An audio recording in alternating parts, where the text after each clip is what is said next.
One of the questions that is typically asked of me is, why is power and the area of persuasion so important? The dimension of power, which is really the energy source or motivating source of human existence, or at least one of the major components thereof, is delivered through the media and the skill and the excellence of persuasion. But people ask, why do people want power or potence? There's probably two global or macro areas of motivation for power. One is to obtain, the other is to protect. Obtain what?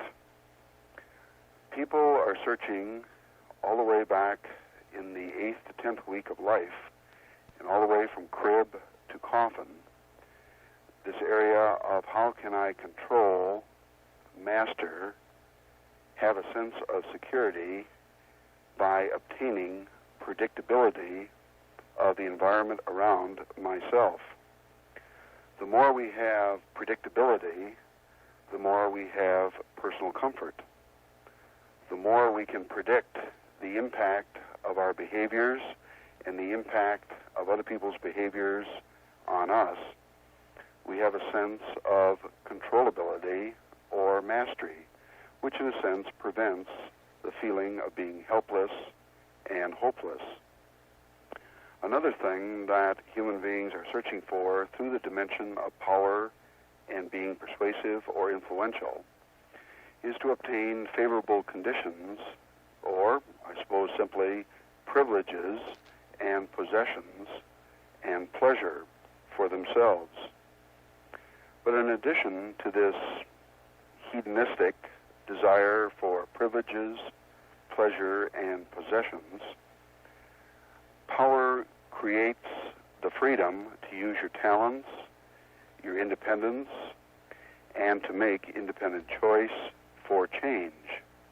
Simply, power lets you be your own person, and through persuasion, we underscore our personhood. The other dimension is the area of protection or conservation. Power is one of the prime vehicles to protect oneself against being ruthless, the world being arbitrary, or I suppose the sense of organization, anarchy, where you are on the receiving end of that anarchy or arbitrariness. It prevents the loss of whatever you have obtained and amassed, in a sense, protecting yourself against danger, deprivation, and again, that feeling of being helpless in a world that is not always predictable. In a sense, people see power as a way to protect themselves against being dominated, to be, quote, a cog in the wheel of somebody else's big machine. One of the things that have come out on the psychiatric couch with my patients, as well as in industrial consulting, is people feel impotent, that is, the lack of power, to have that exclusivity or uniqueness in their own individualism. And when people feel powerful or full of power, they somehow can have a sense of meaningfulness and the prevention of emptiness, isolation, or organization alienation.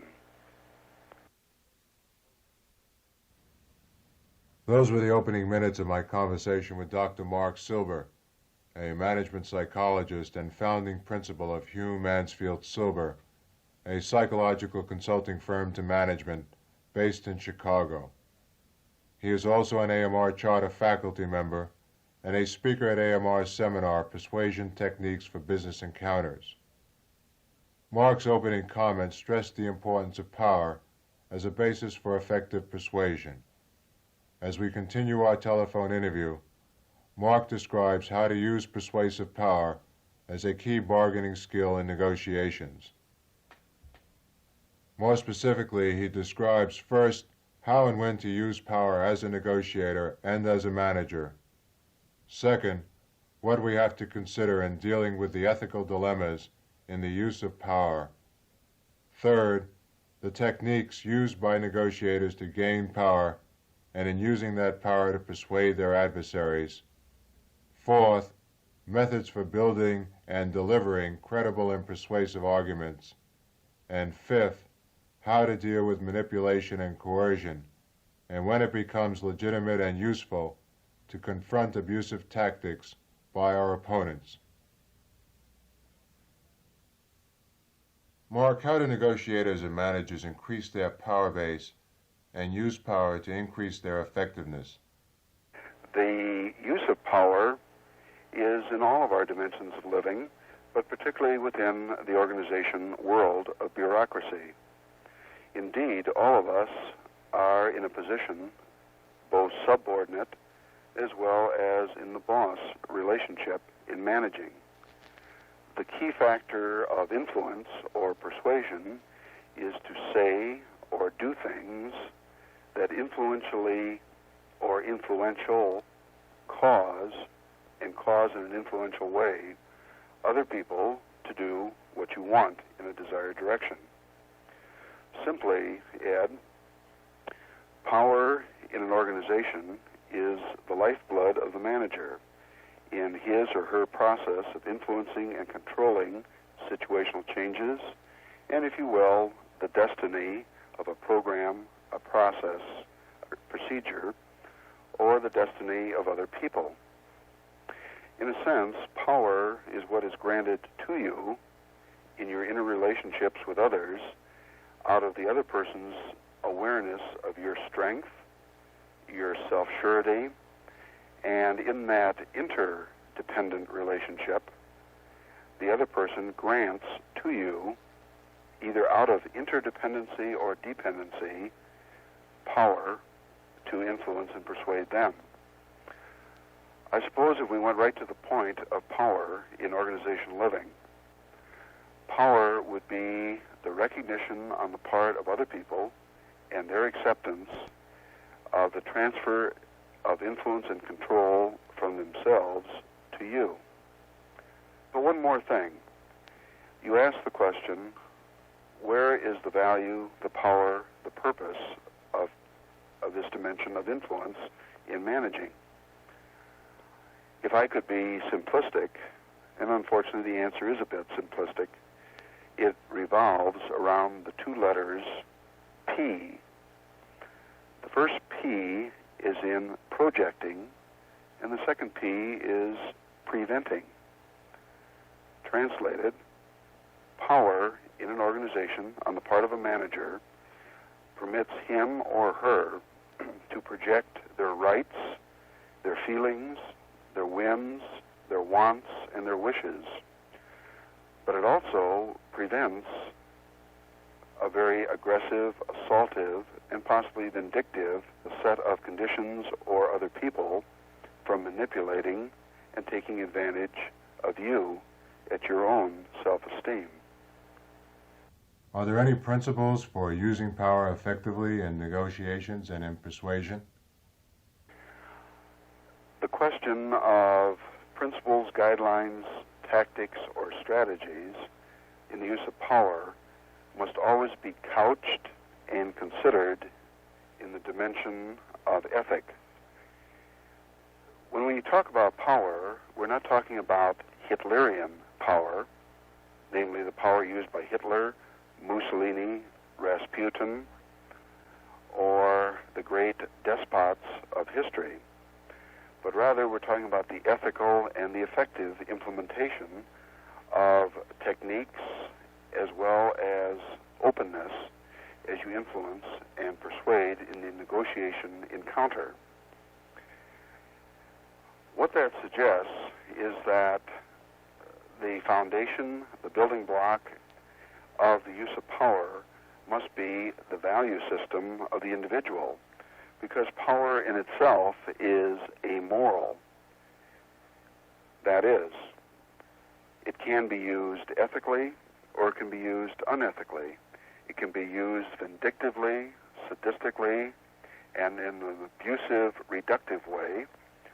Or, as we're advocating, the use of power is to facilitate the performance of results and to facilitate the directed achieving, accomplishing of task-oriented projects.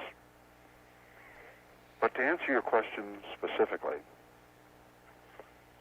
power goes to those individuals that are not frightened by closeness, by direct contact, and do not see confrontation as negative, sinful, evil, or bad. But rather, confrontation is the vehicle to produce change. Persuasion and power is that vehicle to produce, through confrontation, the needed changes. What that suggests is that in the use of power, people need to risk being open with others. They need to risk to be honest in that interface, to communicate exactly what they want, wish, and will, and to tolerate the uncertainty and the uncomfortableness that is the byproduct of any confrontation. In a sense, the tactic or the technique of the use of being powerful in the persuasive encounter is based on your ability to exhibit both reactions and requests. Requests and reactions on the part of the person who is not searching for popularity, but rather searching for respect and for movement of tasks and getting them up to speed and underway. Given this framework, Mark, are there any steps for effective persuasion that can be used in negotiations? Might I answer that on the negative? And that is, let's talk a bit about how individuals fail to carry off the encounter itself, whether it is a labor negotiation, whether it's a negotiation with your immediate boss, whether it's a negotiation laterally with the manager down the hall, or whether it's negotiating with your wife, your children, at the Little League, or at church. One of the first pitfalls in the ways in which people lose the power and competitive edge is that they're too eager to make the deal. They're too hungry, if you will, to please, and they press for an outcome too soon and too quickly. In other words, in their own zest for expediency, for closure, to stop or to prevent a deadlock, they are uncomfortable in living with uncertainty, the ambiguity, the anxiety, which I just mentioned, and the lack of decisiveness in the encounter. Surely the indecisiveness of the first or second stage of the encounter.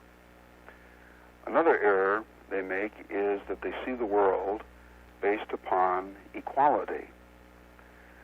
Our society, our legal documents, and what we mouth and espouse is equalitarianism. And that value system is carried over into the actual fight, the friction, and the encounter. Simply and to the point, they expect an equal compromise, and they expect to compromise even before they get into the relationship. And so they are too eager to, quote, go 50-50 and to split the differences between the other man's position and their position, the other woman's position and their position. They assume that the other person will also operate on a 50-50 compromise basis, when in fact, if we look at the relationship found in the compromise interplay, there is nothing in the rule book that says a compromise need to be 50-50. A compromise could very easily be 80-20, 60-40, I suppose even 90-10. What the person does in the losing of power in the confrontation, the losing of the negotiation, is that they do a poor estimation of the other person's real wants. They do a poor job of identifying what that other person really, really wants. And they think that both people are at the negotiating relationship or negotiating table in terms of equal desire and equal want.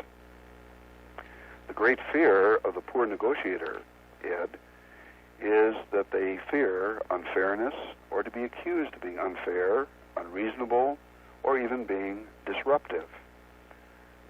One of the human rights that we have when we argue is to disagree without being disagreeable. The right to be disruptive without being abusive, caustic, or cutting. And yet the poor implementer of power, the individual that loses in that relationship, accepts other people's definitions, other people's ground rules, and is quite afraid of closeness or to be accused of being unfair or unreasonable, when in fact the essence of negotiation is the complete and direct honesty of what both sides of the encounter are actually after. Okay, Mark, let's look at the other side of that. What are methods for effective persuasion? Okay, some of the positive behaviors that we see in highly effective negotiators, managers who are influential and powerful persons in their personhood, are people who are very positive without an apology for what they feel, want, and wish. They make their requests in a matter-of-fact way without giving reasons and simply assume that the other person understands and will go along with it. In a sense, they are very directive people without being overwhelming or overly dominant. They simply ask the other person, based upon very high levels of expectation, of how are you going to get this done? When are you going to get this done? Not why or why not are you going to go along with this. In a sense, their personal bearing is one of, this is me. This is what I feel.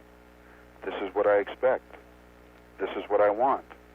And the strength to say, I will not tolerate, I will not accept, and the strength to say, I disagree. What we see is a committed persistence or unanimity of purpose. They live on a charisma. They live with a personal decisiveness when they make requests of other people, and they are right to the point. You find in their behaviors that they make simple, direct requests of others, and they have the strength to impose high expectations and the strength of very specific and salient deadlines on other people. There's an old saying in our profession that the person who makes the deadline has the power. The person who requests the deadline has the power. The person who is right to the point and assuming has the power.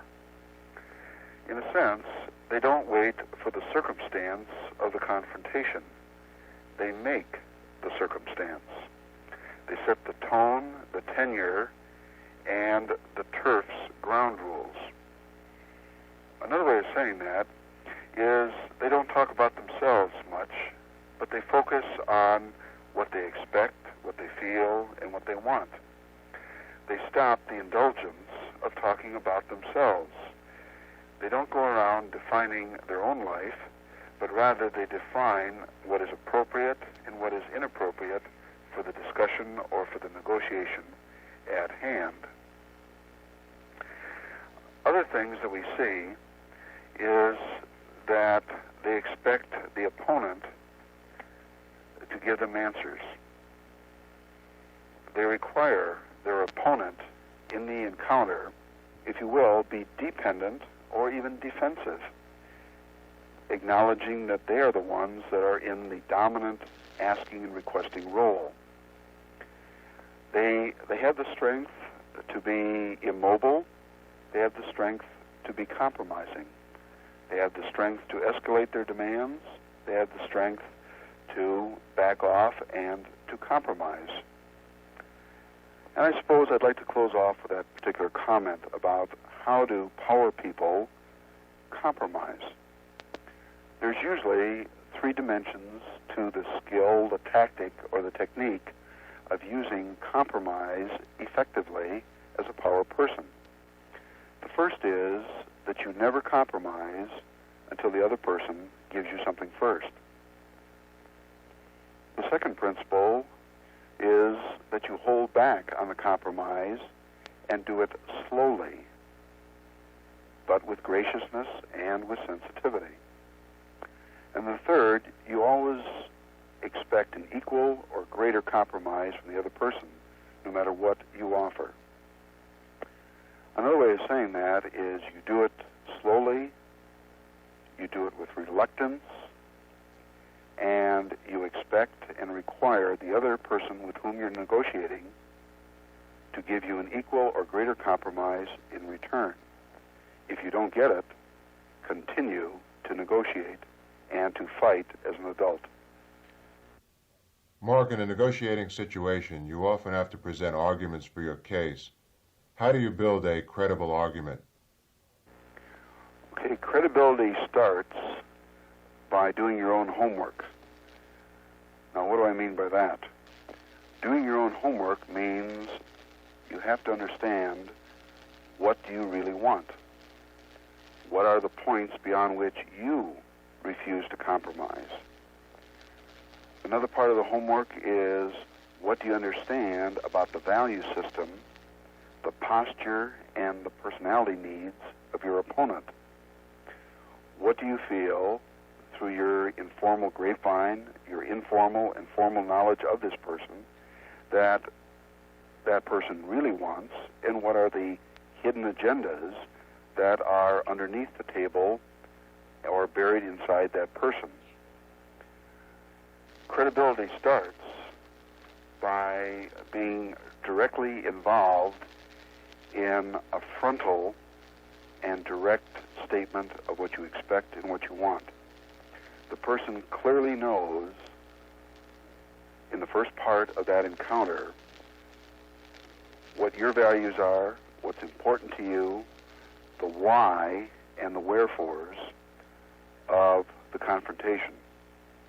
In a sense, what you're doing is being very authentic, direct, and firm in your initial phase. Now, that word authenticity is a fancy word, which is based upon three I's. The first I is your willingness to give information. The second I is your own skill, courage to live with that anxiety, to be intimate with that other person, rather than formal, distant, removed, and almost creating an aura of disdain or being condescending. And the third I is interdependence, which simply says, as we argue, as we will, I need you, but you need me, and together we need to make something happen today. So you have interdependency, giving of information, and the courage to be intimate with that other person so that you can find out the other person's values and hidden agendas. But as the session moves on, the credibility builds up in that you do not allude to intimidated threats. There is much being written and talked about, fortunately, or in my own value system, unfortunately, about intimidation. I personally and professionally feel that effective confrontation is not built on intimidation or demeaning or overwhelming the other person. The ethic, the human relations, and the effectiveness of negotiating and persuading is really based upon the strength of personal positioning yourself in the argument, and that the other person knows that you are clean, honest, and very definite in your expectations. So to answer your question, having gone somewhat around the barn, Ed, is that credibility is the basis for persuasion. there is no room in the persuasion encounter for deception and for intimidation per se. Two questions based on your comments, Mark. First of all, how do you deal with coercion in negotiations? And also, the second part of that, are there any circumstances in which coercion is legitimate or useful in negotiations? Let's take the last part first. I feel that when you finally realize you're dealing with a hostile, overt enemy, an individual that is not thinking in a mutual set of values or in a human relations way. Simply the person is destructive, vindictive, sadistic, abusive, and simply wants your reputation and wants you to be deferring and ingratiating to him. Then the role of the counter against being coerced or intimidated is most appropriate. Simply, we all have a right to our own personhood, our own self-esteem, and our own self-caring. And when someone is condescending, when somebody is coercive, and when somebody is cutting and cute in the argument, the most simple and direct way of handling that is, I do not appreciate your behaviors. I appreciate you are playing a game. I understand you're playing a role. I do not appreciate it, nor will I tolerate that type of relationship. It's a direct confrontation over the other person's coercion techniques. The direct fighting back by honesty of the acknowledgement that you know what the other person is doing. You call the other man's game as a game. Is there any place, Mark, for the use of anger, intimidation, or threats in negotiations? I would stay away from the area of threat, but there is a place for the strength of saying that you are willing to walk away from the negotiating table at this point in time. You're willing to go into deadlock. You're willing to force the decision where the other person needs to feel the responsibility, or if you will, the psychological guilt for not solving the problem, the willingness to take it to your mutual boss one step higher. But I would stay away from the direct use of threat, because threat produces counter-threat, counter-aggression, vindictiveness, and it goes underground, which eventually turns into the sabotage of the deal. Mark, would you give us some principles or guidelines for effective persuasion? In closing, Ed, I think as we look at the overall process of the persuasion encounter, the business negotiation, the negotiation between you and your family, the negotiation that goes on between you and your boss, in all of life's situations, we are placed in that posture to position ourselves to win what we want. As I think through your excellent question, Ed,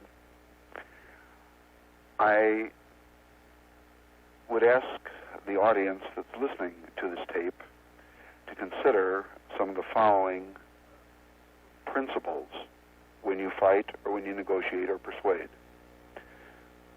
Principle number one, as I argue, can I enhance my position in the argument by intensifying or de-escalating my present demands and still get what I want? Principle number two, can I possibly enhance, close off, and succeed in getting my position through the system by allowing the other person to take action which he or she has not taken so far in the argument? Principle number three, can I enhance my position by terminating one of my present demands or something in my present position so that I can obtain a superior position in the argument and in the debate? The next principle, could I possibly enhance my argument by beginning to take a different tactic to prevent the other person from hanging on to or clinging to his or her present position. Or a next principle, could I possibly enhance my argument and the mutual feelings between us by indicating to the other person that both of us should stop taking an action together which is preventing us from solving the problem, but is probably protecting both of our egos? Another principle, could I enhance my position by a surprise new request that I've not asked for before? And lastly, and this is probably the main theme in the way in which I teach managers how to go into an encounter, and that is, can I enhance my position by showing genuine concern for the other person's welfare and to show genuine goodwill, honest friendship, acceptance of the other person, and to really let the other person know that we together can be safe and there can be security and safety as we work together to win together. There is absolutely no substitute for careful, thorough, meticulous preparation. Not only preparation of the lawsuit itself, but that necessarily entails preparation for settlement. To settle the case adequately, you must have a proper evaluation of the case. You must know what you're faced with yourself. You must know the strengths of your case, the weaknesses of your case, and this requires careful, thorough preparation. And once you know those things, you are then in a position to enter into the process of evaluating your case. What is it worth to settle? How much should I be willing to pay? What should I recommend that my client pay to get rid of this lawsuit? Then, knowing that, you have much of the preparation made for your negotiating session. That was Mr. Edward Crocker, a trial attorney and partner in the law firm of Otter and Hadden in Cleveland, Ohio. Ed has over 30 years of experience as an attorney, specializing in the litigation of antitrust cases. During our interview, he stresses one of the key principles of effective persuasion: doing your homework and clearly identifying the facts in the dispute. In particular, he emphasizes the importance of preparation in developing alternative negotiating strategies which can serve as persuasive leverage. He also emphasizes and gives us an example of how a careful, thorough preparation of the facts are used in the art of persuasion. Let's return to my conversation with Ed, in which I asked him if power and psychology play an important part in the persuasion process. Well, obviously they are of great importance, and I think they are probably the most important thing in negotiating a settlement of a lawsuit. But these are developed through the careful preparation of the lawsuit itself. You develop your power by developing factual situations in the lawsuit which your opponent knows are going to cause him to lose the case. This is what I conceive to be power tactics in settling a lawsuit, but these are developed through the careful preparation of the case itself. What are some of the ways in which lawyers do develop this leverage or power? In addition to looking at the facts, are there some specific examples or methods that you can relate to us that indicate how lawyers gain leverage? I don't know that I can be more specific other than to generalize in saying that it's through careful preparation. You have to canvass every potential witness. You have to talk to many, many people to find one witness who will be able to say something that's going to help you, that will create some leverage for you, because this is the sort of thing that leverage is made of. A great deal of time may be spent in pouring through documents and going all over the country. I've been involved in antitrust cases where we have gone all over the country, taking depositions in numerous cities, having documents produced, in the hope of finding something that is going to give us a kind of leverage. And a great deal of time and work is required to get a very small amount of output.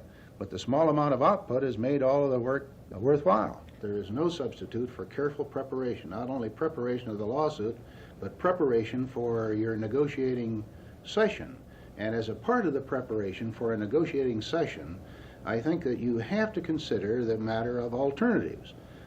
I must look at it from the point of view, what are the alternatives that face me?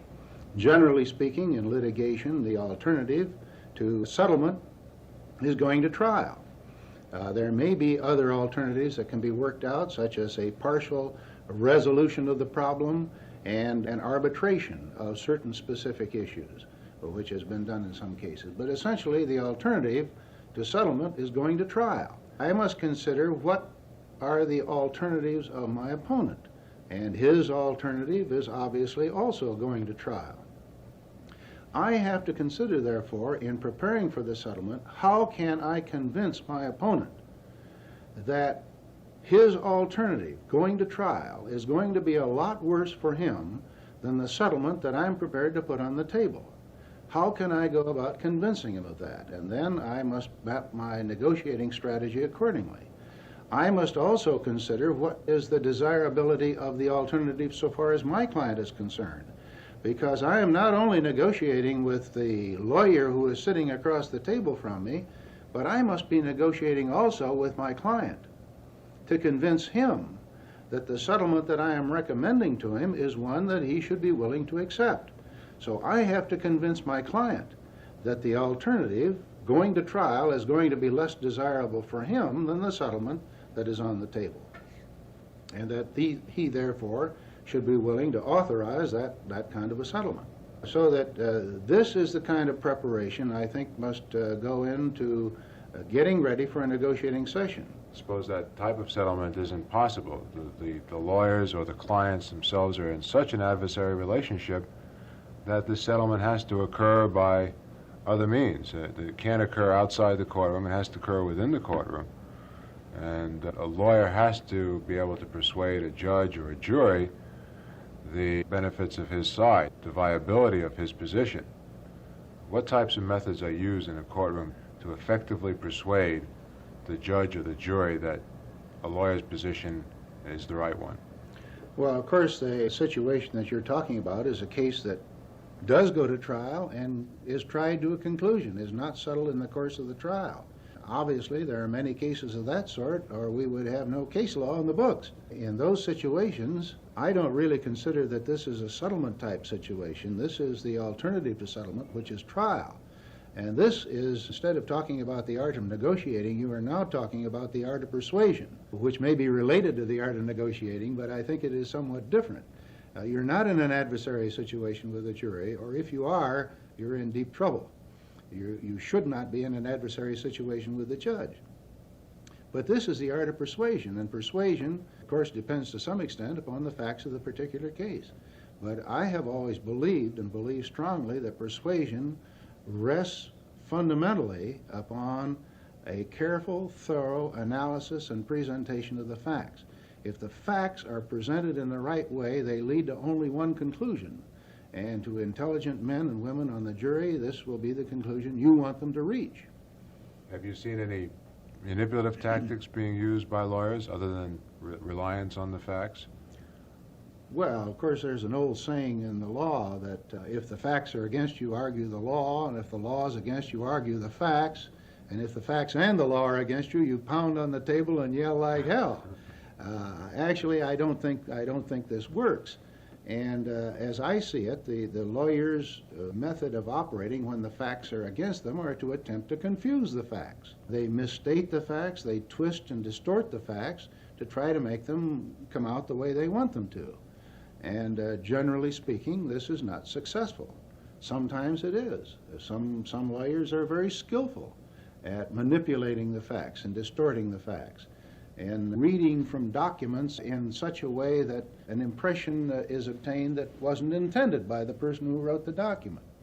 There are all sorts of tricks to the trade, and obviously it's the job of the lawyer on the other side to point these out, to expose them, and to attempt to persuade the jury to disregard them. Have you ever encountered such a situation yourself? Oh, obviously. I think any lawyer that has spent much of any time in court has encountered that type of situation. And that's exactly what I attempt to do. I attempt to go down and analyze, Mr. So-and-so has said such and such a thing. However, the facts are, and then you quote from the testimony. In a case of any importance, it's quite common to have testimony, if not all of the testimony, at least important parts of the testimony, transcribed by the court reporter. And I think it's always extremely effective when your opponent misstates the evidence or misquotes the testimony to get up and say, ladies and gentlemen, my opponent has said such and such. Now let me read to you what the witness really said, and then read it to them. I think this is very effective, and once this has happened a couple of times, your opponent loses credibility. And I think that once he has done that, he's in trouble. Can you relate an experience where this has happened?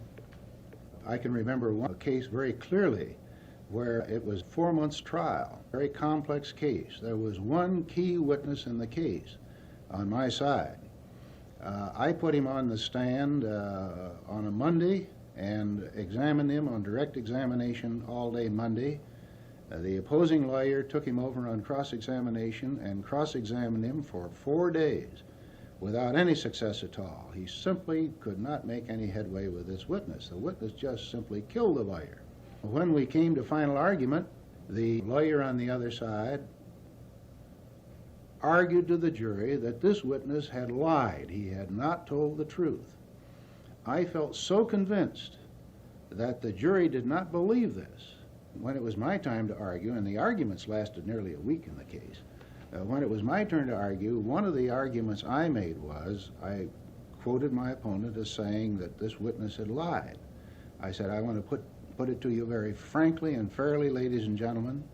If you think this witness lied to you, then you ought to go out and bring in a verdict against my client.